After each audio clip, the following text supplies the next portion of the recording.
Good morning, everyone. Welcome back to the Shed. I'm Maxine Fakara. I'm Praxis Oral's CEO, and it's my pleasure to welcome you to today's SHEDTalk, where we talk candidly with influential individuals from the knowledge exchange ecosystem. And we're all really looking forward to hearing from Alice Frost at Research England this morning. So before we begin, I know you're all Zoom pros now. A couple of housekeeping points. Keep your sound and video turned off.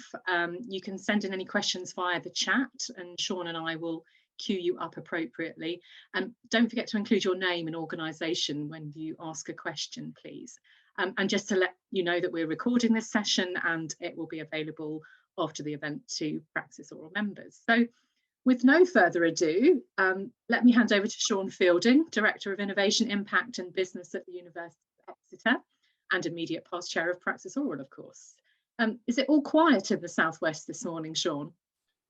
Well, thanks, Maxine. Great to see you and Alice. It's doing what is colloquially called in the Southwest blowing a hoolie outside. So we may hear thunderous rain on the roof of the shed at some point during today, but it's the shed is it's dry inside, so we'll carry on and have a great conversation. So welcome everybody to the shed. The shed talk so called because it involves a talk, and at least some of it, my part of it, happens from a shed.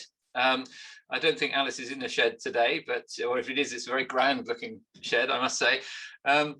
And we're here with Alice Frost. So Alice is a key person responsible for knowledge exchange, policy and funding at Research England. And she's had a really interesting career starting off with the Leverhulme Trust and Universities UK, worked in the House of Commons, researcher for the House of Commons Select Committee, joined the advisory board for research councils, and then HEIF, as it was known then. And at various times, Alice, you've been responsible for policy, funding, quality assessment for research, learning and teaching, and knowledge exchange. And now you're an expert on third stream activity and commercialization policy. And I think people on this call will realize what a great supporter of the knowledge exchange community you've been over the years. And of course, a supporter of the role of KE in supporting research policy. And you have to deal with a lot of what I've sometimes heard you describe as weird Whitehall stuff. So Alice, welcome to the shed. Thank you, Sean. I think the hoolie's just hit Bristol, actually. It's obviously blowing from Exeter. So, yeah, I wish I was in the shed. Well, I wish I was in Exeter rather than necessarily in your shed, but really looking forward to it. Great. Well, thanks, Alice. So let's start with where we are at the moment. There's been a lot of announcements recently, particularly on R&D things, ARIA, all this talk about science superpower and levelling up, and then last week we had the Queen's speech, and some of those things were featured in that. I wonder if you could just give us a view of what you think about the landscape for our activity at the moment. What are the key staging points, the key documents we should be looking very closely at, the things that are going to shape the next few years? How do you see it from your perspective? Well, thanks, Sean. Obviously, a lot of what we're talking about are things that are going on in government, and we're not government, we're a funder at UKRI, but obviously we play a critical role in providing evidence to government that informs some of this stuff. In trying to explain in simple terms that I can understand what's going on, I think I distinguish between what I call fiscal events and policy positions. So fiscal events are money decisions, and I think the money decisions are probably clearer. We had an autumn spending review last year. So fiscal events are normally within a spending review, though they can be more one-off, but generally we're talking about what we call spending reviews when government makes decisions on public expenditure budgets. We had a spending review last autumn, which where we had a particularly welcome 3-year settlement for the science research in UKRI, though there have been tricky issues about things like GCRF. So many other government departments in last year's spending review only had a 1-year settlement, which is kind of understandable for government because obviously it was in the middle of, a significant turbulence to decide what are the kind of key expenditure priorities. In particular for us, I think what was less settled is the question of the money we get for more economic-led activity. So things like the innovation budget and the money which was called the National Productivity Investment Fund, NPIF, which related to industrial strategy. So what we're looking for in fiscal event terms is a very important spending review this autumn, where we think there's likely to be, we'll be looking at and needing from your colleagues evidence around the role of research and development and innovation in economic recovery and levelling up issues. I think that they've got to keep in mind, though, there'll be other important spending review work going on for your members in other areas, and things like Department for Education or the Shared Prosperity Fund. So your members, no doubt, will both get involved with evidence, but also be interested in these spending review outcomes. But then what you're quite right, you've pointed out that there's not just fiscal events, there's kind of government is developing new policy positions, relatively new government, but also facing lots of different challenges and therefore reasonably saying we want to set out our policy positions, which might be about funding, but also about other matters. So we've got, the set text, I think, remains the R&D roadmap last year, which was a kind of long list of very important topics the government wanted to bring forward proposals on over time. We then look at that in the lens of Build Back Better at the budget, which is then putting a sort of economic policy lens on top of R&D roadmap. And then we've got a series of documents government has said they're working on: the innovation strategy, the people and culture strategy, and the R&D places strategy, and then proposal of a levelling up white paper. Now, they're different scopes. They've got different elements. They're not all just about research and development and innovation, and they're not just about funding. So I think they're going to be important documents for your members. Nearly all those will be important documents. The timing of those, I think, matter for government is this question of what the sequencing and intersections of what they want to say about different topics at different times. So I'm not predicting what will be said when, but I think those are you can see those as a key linked set of documents that set out policy priorities that then feed into the question of how government makes decisions in the autumn. Yeah, so it's quite that's quite a complex picture. It's helpful the way you described that. There's some money questions and some policy questions. Do you think the overriding view about R&D as being important to economic development is still there, and therefore the kind of money is okay, but the policy direction might change? Or do you think both of those things are shifting? No, I think there's a very strong continual government commitment to R&D. I think the thing that the government will have to consider very carefully is the mix of public and private contributions. And so I think there's very much a priority for public expenditure. But we all know that 2/3 of R&D expenditures in the private sector. So there's going to be a complex set of questions there. Yeah, and that's there was a report that came out a couple of days ago from NCAB about businesses looking at businesses' future plans for R&D, and I think what it was saying that 64% of those businesses had no plans to increase their collaborations, and 96% had seen that their business R&D was affected by the pandemic overall. So that might be a tough nut to grow, mightn't it, in the short term? Are you just in terms of the sort of pressures on public expenditure, so public expenditure pressures and business expenditure pressures, how do you think that might play out over the next 2 or 3 years? Have you got any thoughts on insight on that?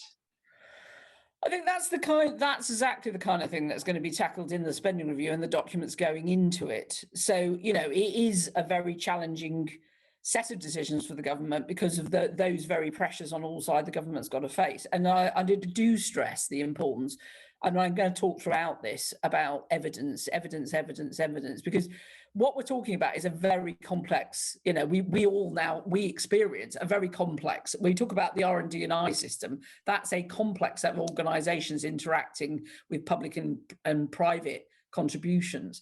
So the more evidence we've got about what works really, and that is vitally important. So I know UCI and NCUB are going to do follow-up, so I would really recommend people helping with that. I think one of the issues in that, how does KE specifically get on? And I think, I do feel really upbeat that knowledge exchange is at the heart of all this, because Thomas Coates-Ulrichsen at UCI did a really brilliant diagram for the 2.4% target work for us. And he simplified it as push, pull, collaboration. And so I think that's absolutely central, because it's University KE is about how do you extract value from all the wonderful investment you made in the research base. So your push things, your fundamental research, your collaborative research, your tech transfer, your licensing, your spin outs. But then pull is so important too. Universities are not just on the push side; they're working with businesses through R&D, through skills, through consultancy. And it works, I know you in Set Squared are very passionate about in the scale-up agenda, which is how do you work with businesses so they can then unlock that value and pull it out of the research base. And then obviously important fundamental collaborative programs. So, if you look at the R&D system, what's in the middle of that is universities pushing and pulling, helping businesses to pull and helping value to be unlocked from the research system. So I think my key message is K is at the heart of that system, and we need as much evidence, because government's got to make the right kind of, it's not just, it's a matter for all of us that the government makes the best decisions on the investments. Mm. And if you took those, what was it, 5 different key documents that you highlighted at the beginning, is there a kind of most important one to influence, do you think, out of all of that, or is it just a web that comes together? I think I look at it more as a set of building blocks. And I think it's, for those who are a bit sort of policy anarchy about this, that there are key intersections in any of these topics. An innovation strategy can quite easily have important things to say about place, because innovation happens very often in different ways in different places. And similarly, places R&D is affected by, innovation conditions. So I don't have a favourite. I think the key is to see them all as something the universities contribute to, but also to see them all as something where you've got to work in partnership. And going back to R&D system is not to work alone, but to say, yeah, we're important because we work with businesses or local leaders and we work together and we make the case together. I think that, it's about promoting the contribution of universities, but the importance of collaboration at the heart of knowledge exchange. Yeah, and I think that making the case together, I think, is a really important thing. Okay, so that's really helpful, and I'm encouraged that you think that the government sees knowledge exchange as still the important part, or an important part to bring those parts together, and not just to be a sort of conduit, but actually, I think, be a creator as well of things, yeah. Which I think is really good. You touched on leveling up a couple of times, and quite a few of our members will be very interested in that whole leveling up agenda. It's a key thing for us here in the Southwest. We like to think we're in the north now because it's an area of need. But we've got leveling up on the one hand, and on the other hand, we've got global Britain and this whole business of the science superpower. And again, it's again that sort of set of different ideas trying to come together into something. For us, it sometimes feels a bit challenging because the policies at national level might come from different areas. You've got a global Britain policy, and you've got a leveling up policy, and we've got an innovation policy. Actually, it all ends up in the same place when it comes back to us. And I wonder how you you see that balancing of those different perspectives for us. Can we sustainably do levelling up and global Britain, for example? Does it work that way? Should we do that? What do you think? Yeah, I mean, first of all, I want to say sustainability is a key issue in the spending review as well, because obviously what's been raised, and UCI income work's very important on that, is what is the sustainability of the university system, the sustainability of the R&D system, the sustainability of business R&D are all important. Oh, sorry. Alice has left the building, but she's come back. No, I mean the inevitable delivery package just at the most important moment. But anyway, so sustainability, I think, is a key issue, and that is an area of great complexity. So what makes a sustainable university and research system beyond my capabilities? But I think that sustainability is definitely part of the piece, and the sustainability of the building blocks as well as the sustainability of the system. The only thing I would say about can we do both of these together is I think naturally universities do play to these strengths. And when I've been talking recently quite a lot about place, I've always said the thing about KE is you do the KE that suits the knowledge you have and the partners you need. So most universities do most universities do quite a lot of local work because KE is a contact sport, but they also seek out national and international priorities because they're trying to get the best out of the knowledge and assets and partnerships they've got. So I don't think that is the question for me. I do think that universities naturally play into those spaces. The decisions are probably more difficult at the local level. So for you at Exeter, what's the opportunity cost of doing more or one of the less? And I think that is a difficult question, and something we've discussed with people like the experts at the Civic Universities Network, which is how do you make the sensible choices that maximise the value of all the things you do? So I'm not ducking the fact that it's a tricky issue, but I think it's probably one that universities naturally have to play in this broad terrain, and they then have to make slightly more difficult decisions at the local level. Yeah, I think it becomes a challenge for us because often universities look to the same people to achieve those differing outcomes. There aren't that many people across a university or a research organization that can turn their hand to these kinds of activities, and so we get pulled in lots of different directions. So in one sense we're in a great position because we can see the options and you can make some choices. On the other hand, you get very stretched, and then that becomes a challenge sometimes for us. But you're telling us, we should embrace what we can do. Yeah. And the global is as important as the regional. Yeah, definitely. I think they're both, we go back to the immediate, what government have learned from the pandemic. It's just seeing the contribution universities make globally, and things like vaccines. It's, that is sensibly an international enterprise, but it matters what happens in Devon and Exeter as well. So yeah, I do think you have to embrace all that, and those both are very important agendas. Yeah. Okay. Just remind everybody that you can use the chat if you want to ask questions of Alice, and I'll try and bring those in at the right moment. And use the chat rather than the Q&A because then everyone can see the questions.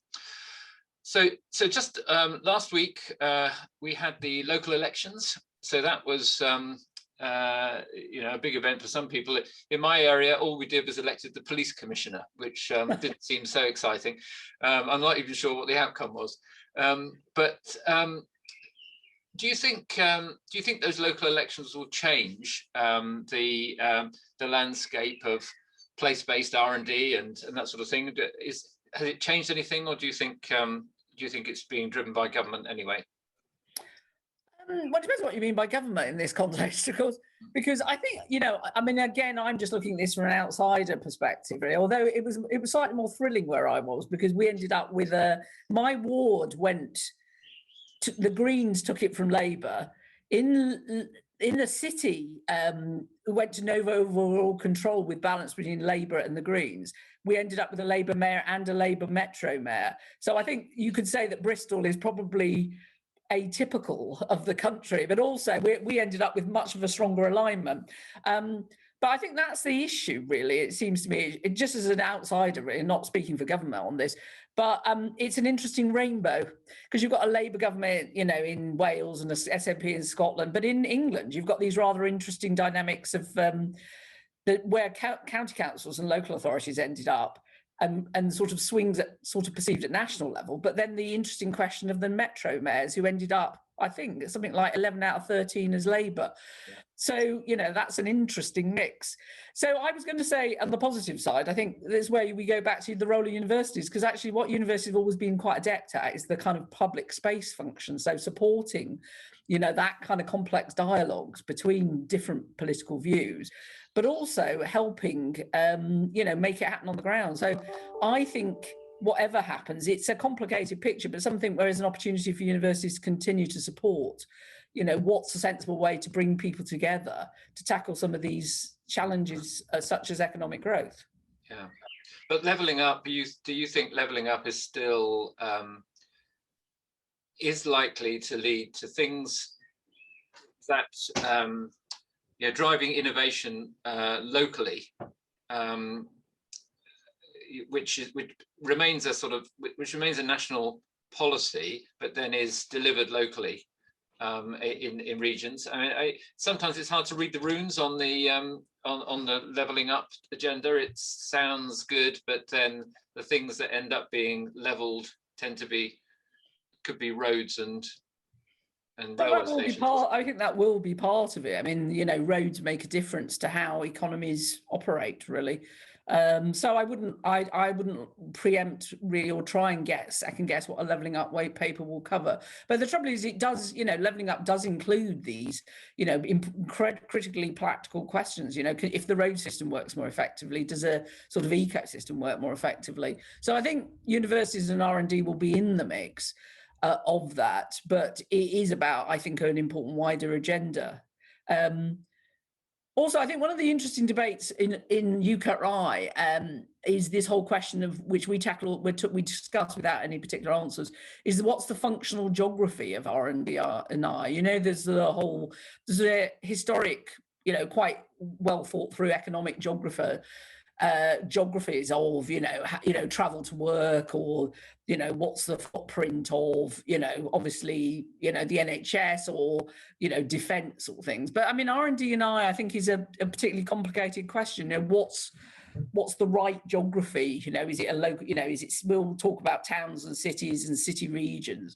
So I think that remains for me an interesting question that is at sort of the nexus of what government and some of the great academic thinkers we listen to, so at Cambridge and Simon Collinson at Birmingham and colleagues at Manchester. So university academics, great insights into these questions of kind of what kind of geographies are we talking about. Yeah. Yeah, and for us, particularly coastal towns, for example, being a real challenge. Okay, so let's move on from the general to the money, and talk about HEIF for a moment, because you have a kind of overall responsibility for worrying about that, and it's the second year, I think, of the £250 million HEIF settlement, which is great. And we, I think, in our community would see HEIF as a kind of jewel in the crown of the R&D world in the UK. And actually, when we go internationally and talk about it, other people think about that in that way too. So, do you see government continuing to view HEIF as essential and key and a growing area of activity? Well, this is one of the kind of questions I always hate answering, because I always feel that you jinx it. There's a danger you'll jinx it if you're too upbeat. But I mean, it's obviously mentioned we were very pleased that the R&D roadmap mentioned all the kind of things we're doing. And I think we're pretty hopeful that these coming documents will also flag the importance of all the things we do, the HEIF, the CEF, the CCF. So I'm pretty positive. I think though underlying it is, I go back to the sort of Thomas's diagram of the push and the pull and the collaboration, and the concept of an R&DI system is that KE is such a strong connector of at the heart of these debates, but also in levelling up and science superpower. You know, it's got so much to contribute, knowledge exchange, and HEIF is, because of its breadth and flexibility and the diversity of the universities, is really playing really a stonker, I think, across many different policy agendas. So I'm hopeful because it's reflected in government policy. We're doing a huge amount of work, but also because universities are doing great stuff with the money. Yeah, and it's all topmost in our mind at the moment, because tomorrow we're going to be submitting our HEIF accountability statements. In fact, I'm sure the keen ones amongst us will have already done it, and we'll be feeling sitting smugly there. I think, you know, looking at those documents and the general guidance, it's clear that the criteria for spending on HEIF has tightened up quite a bit, I think, over the last few years, and it's looking a bit stronger now. But we were kind of thinking that maybe the bonfire of bureaucracy at UKRI would mean that we wouldn't be doing so much reporting and information on it, and yet actually what we've got is some quite tight criteria for using HEIF, and then what looks like some regular reporting. Give us your feeling about where that's likely to go, and why might we need to do reporting in the way that we're being asked to do? Well, I'm glad you asked me this, Sean, because I think this is an absolutely critical issue for us at the moment. And it's really important that we and universities are on the same wavelength on this. I mean, I've looked back, because obviously I've been around a while. I look back at past iterations, and I think this is actually one of the weaker ones we've done, because we used to ask for quite complex KE strategies and plans for HEIF. So I'm not sure it necessarily has got more onerous or tight. I think one of the key things about the bonfire bureaucracy is you've got to ask for the right information to do the job. And so we do, and one of the reasons why we change the approach every time, either less or more, is because we're always asking ourselves, are we asking only for the information we need to do the job? But on the other hand, there's no point in not asking for information, then finding you can't do the job. So that's the balance we strike. I think there are three different things going on here. There's what we count as eligible expenditure, so any guidance we give on what you can spend money on. There's accountability, which is around questions of, is it in line with government priorities, which are often broad, because that's about satisfying government that we're using the money and you're using the money for the right thing. And then there's the most important but trickiest question is about providing you provide evidence that we've got sector-wide evidence that we can use in a spending review.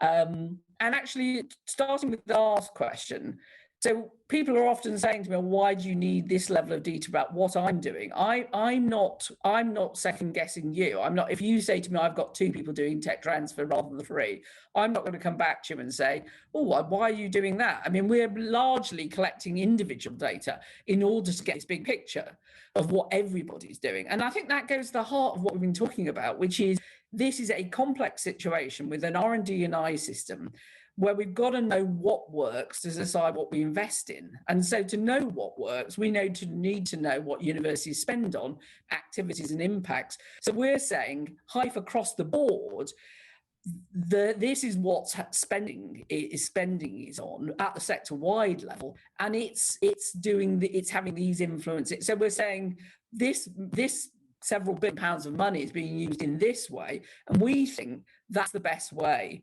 of making it work. So going back to the details there on what we've asked, on eligible expenditure, the main requirement is just use it for KE. So I'm hoping that isn't too onerous or counterintuitive. On accountability, actually, that's much reduced. And in the past, as I said, we used to have a strategy and a plan. And I think what's happened is that BEIS and DFAE have done a great job of saying that they'll rely on more joint priorities. So, and they won't ask for a great deal of detail that they might need to satisfy their spending review. So I think they've done a great job to work together to say, we want to have a composite information where we'll work out that we think our priorities are being sorted. In particular, which is at the moment a bonus, we've taken out the MPIF ring fence. So people remember that we had to do the MPIF plan separately due to timing reasons. So at the moment, BEIS haven't asked us specifically for that, quite consciously, because they're trying to make it simpler.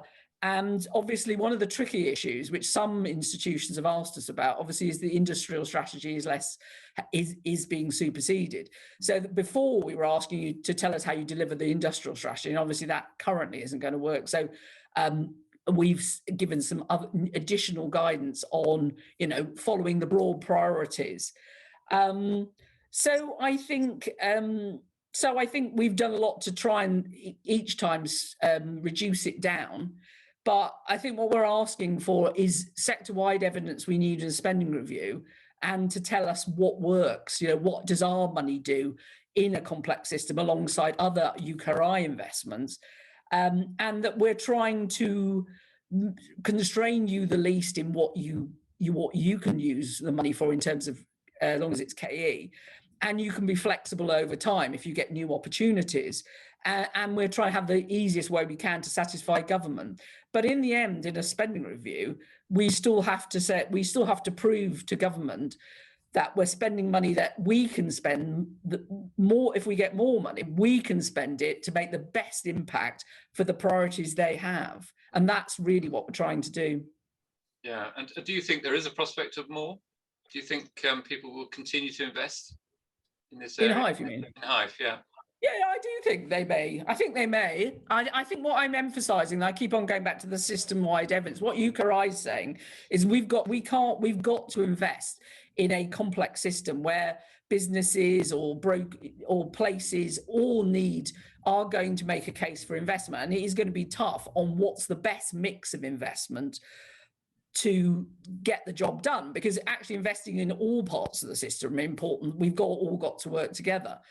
So I think it is possible. But with that, we go back to the fact, we need the best evidence to say that investing in our instruments is going to produce impact for everyone, not just for us.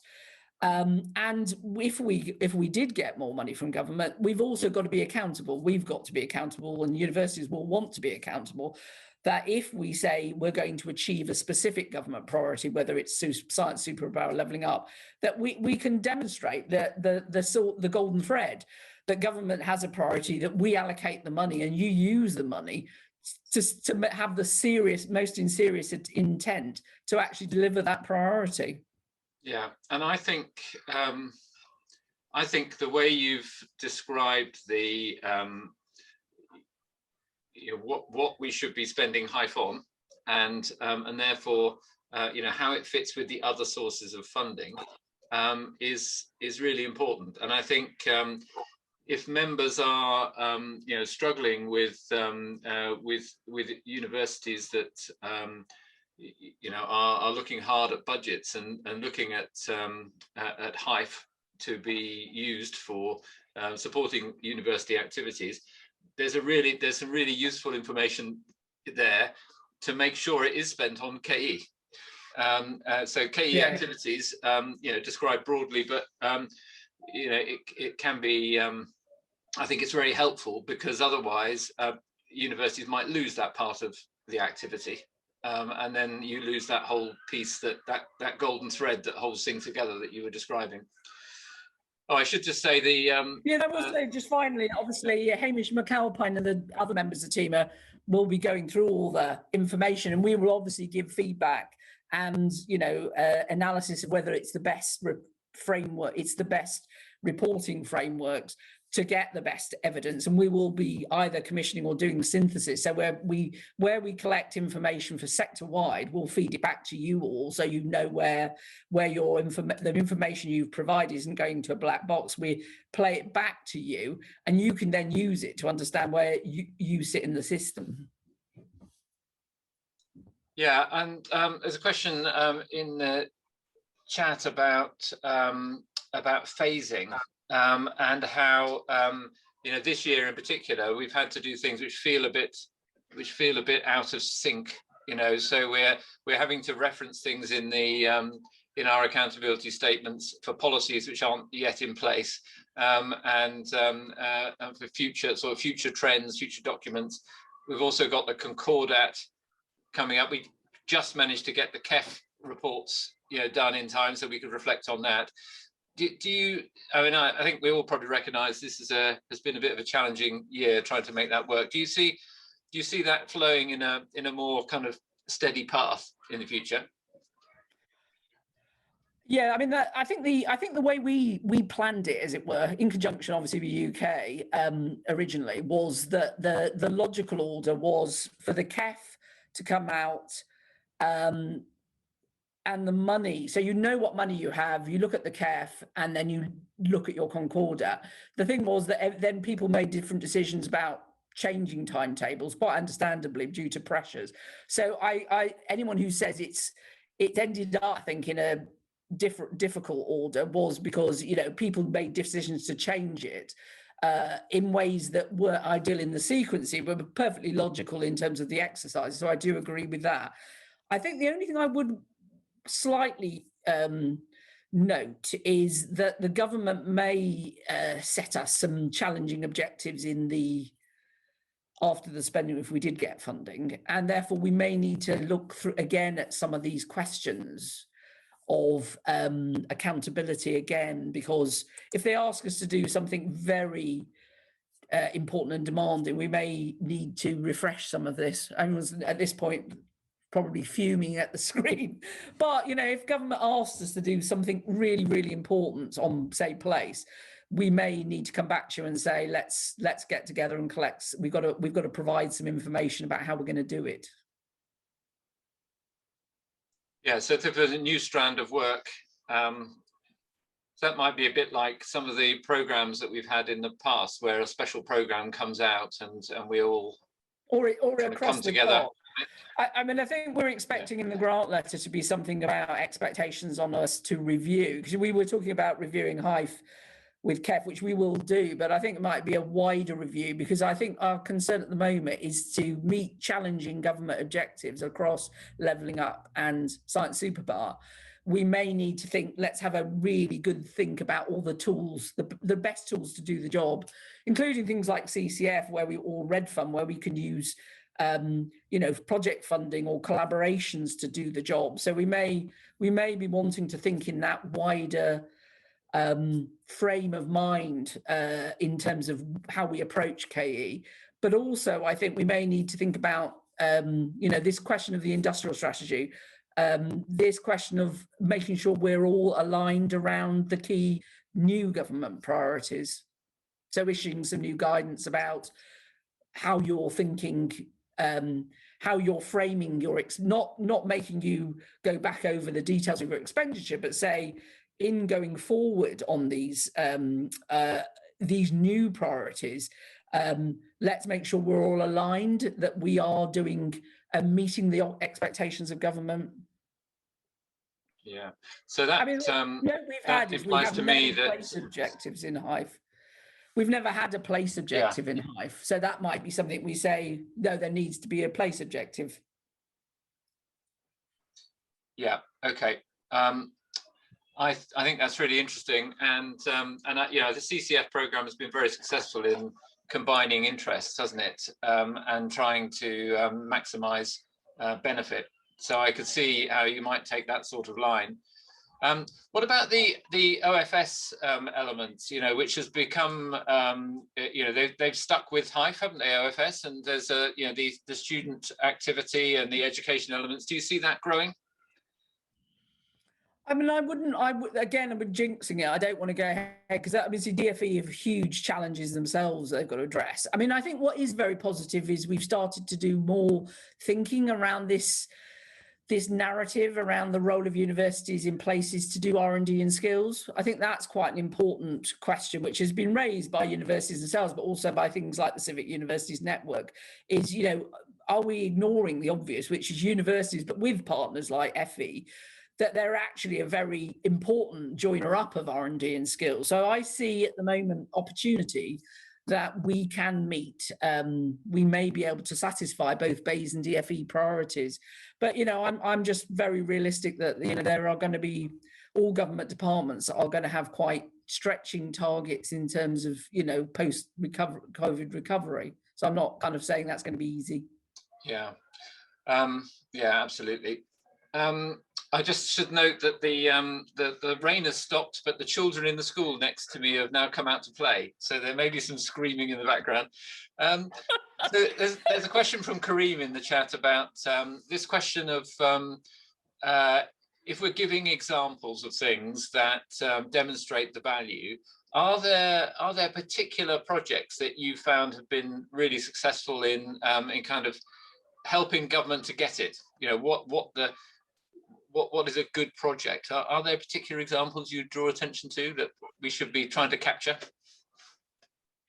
I think I think it's always difficult to judge what, you know, government, because it's a big organization that all the things are picking up. I think one thing I think CCF's been really valuable at emphasizing something which is always true, which is universities collaborate.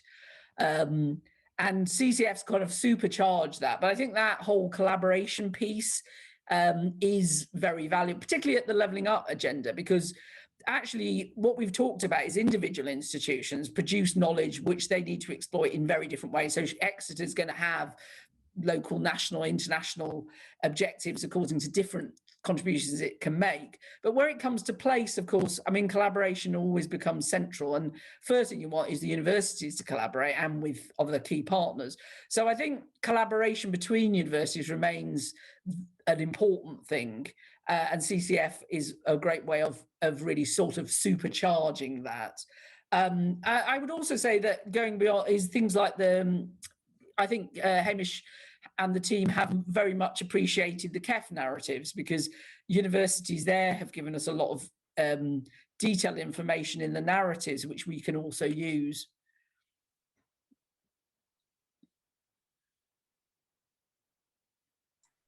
Yeah, so and that brings me to a curious conundrum that seems to be happening, which is on the one hand,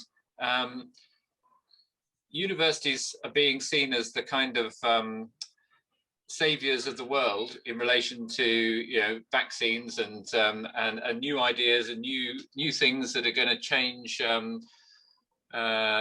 the way that, you know, climate change or global health issues.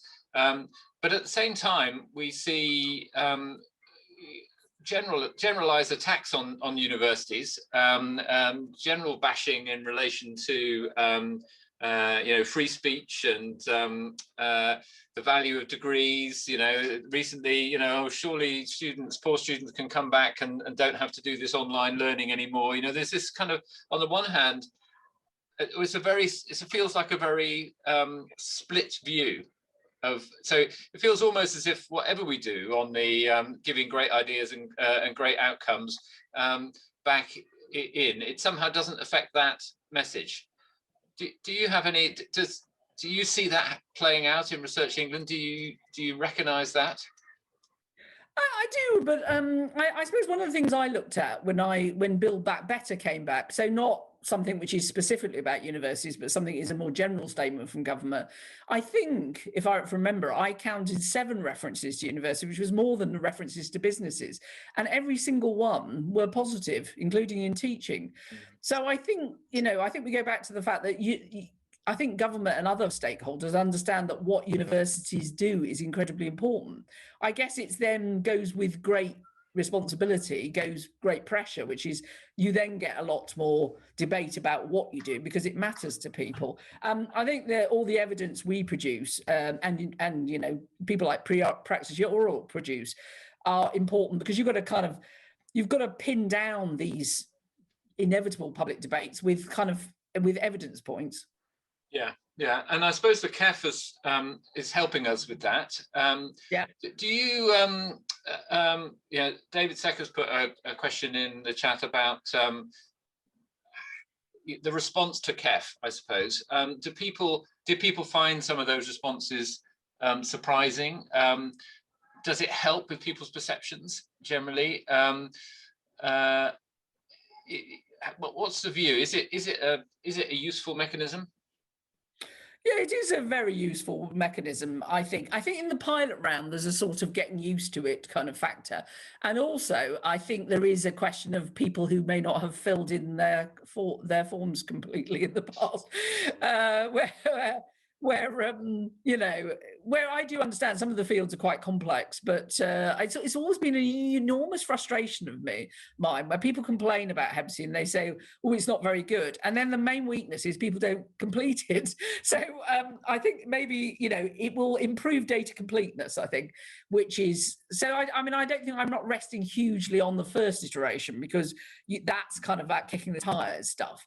I think it does, and I think colleagues in Research England, Hamish and others, will begin to bring out some of the analytical ideas that come from it in advance of the more technical and practical stuff.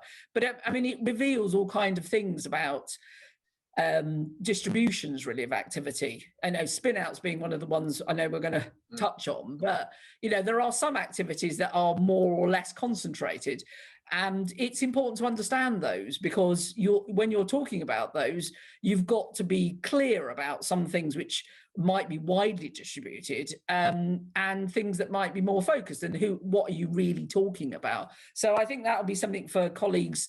We need to educate policymakers in a really intelligent, responsible way of using this kind of data. Yeah, I think it's been fascinating, and it's been really interesting, the the response within the universities themselves at it. That natural feeling of wanting to be best at everything, and then actually thinking, well, actually, you could afford to be not so good at something, because we want to be really good at this thing. Well, so I know our big boss, Arteline Laser, said to Hamish that what really important is really supporting diversity of universities and not making this one size fit all. Yeah. So I think it's a really good, sophisticated system, and I hope lots of people do exactly what you say, which is say, oh, it's really great, we're great at this, but we're not great at that. But actually, that's not what we want to do. And I think that's the mission, a point Trevor's made. Be clear about what you want to be, what you're good at, and what you want to be good at. Yeah, absolutely. So let's just come on to that question. You mentioned it on spin-outs, because there's also been some articles recently around that perennial question of universities being too greedy, taking too high a equity stake, and therefore somehow gumming up the whole process for spin-outs. We thought, maybe over the last few years that we'd dealt with some of those questions, and yet they keep coming back. And you often end up being at the sharp end of that, where ministers ask you for the truth, don't they? What do you think is really happening here? Well, I think there's a number of things there's both eternal and immediate questions. I think one thing is that Silicon Valley is just such a wonderful story of university-led economic development. So we both suffer and benefit from that incredible story. I can remember the headlines about MIT of the North, which was a bit of a nonsense. But, I mean, in many ways, universities benefit from people saying, well, that's an incredible, powerful story. And it's somewhat countercultural from the, a simplistic view that universities are sort of on ivory towers on one side and businesses on the other. Because then you're just like, oh my God, universities produce industries that change the nature of industry for a long time. So I think it captures the policy imagination, and it's sort of a powerful story. And it's complicated. I mean, I think the thing I've realised, it is about negotiation. It's about the interests of universities. It's about interests of academic entrepreneurs. It's about the interests of investors. So it's intrinsically a complicated area, and which is, I suspect, very difficult to resolve, because it is about negotiation and actually everybody trying to work together to come up with the best solution. I think it might be an issue at the moment, because I did stress with the innovation strategy, obviously the government needs to really think about how to raise private investment, because the economic recovery can't just come from public expenditure. So I suspect that in government thinking, well, how do we inspire and support businesses to invest more, and in private investors, they'll get more ideas from private investors, some of which will be helpful and some of which will be considered a bit mad. But I think so. I think in the end, we have to accept it's part of the piece. It's not the most important part of the piece, but it's an important part of the piece. And it's a lively and fun in many ways. Yeah, it's highly visible, isn't it? I suppose. I think you have to live with that. Yeah, these projects have got logos, haven't they, and chief executives and things. So therefore, it's more obvious to see. Okay, so you think we just live with that. It's part of the territory. We keep making the case, and we've got a good story to tell. In most cases, you know, the policies that we have actually are significantly better than the policies people assume we have. I've been talking to.